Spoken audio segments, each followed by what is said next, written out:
to see what's in my news box.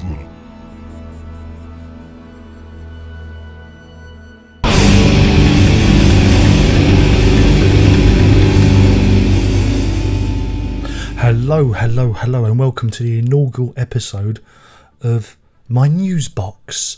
After growing tired of all these Americans on the YouTube making news shows, I thought I'd give it a go myself and bring my own patented brand of British humour. That's humour spelt with a U. Give it a spin. There will be some fast edits because I've got to look fresh for the youngsters. So let's see how this goes. The first story that caught my beady eye concerns the matter of security.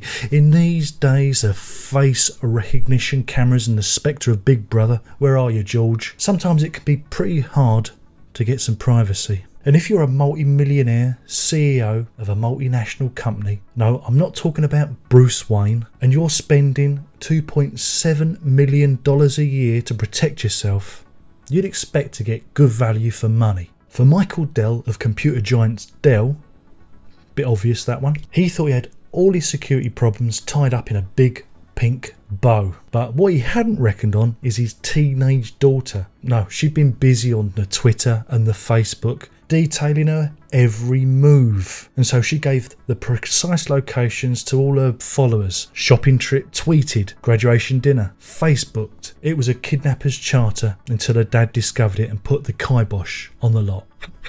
I wonder how a wasted $2.7 million equates to punishment in grounding days. Now our second story relates to love. Now we all need a little love, don't we? We all need someone to walk the lonely path that is life. So what do you do if you haven't got anyone? Do you put an advert in the Lonely Hearts? Do you join a club and meet someone who have like-minded interests? Or maybe you go to Ibiza on holiday and get a nasty little rash. Over in America, the path of true love isn't particularly smooth, especially if you're Samuel Marcus Dye of Chester County, South Carolina. Yee-haw! Desperate for a girlfriend, he sought solace at his granny's house at 4 a.m. in the morning. Oh, no, bear with me, it gets better. The old lady did her best to placate her upset grandson. She said, "Let's pray." I mean, you could say they were praying for pussy, couldn't you? But he said he was going to get some. Get some?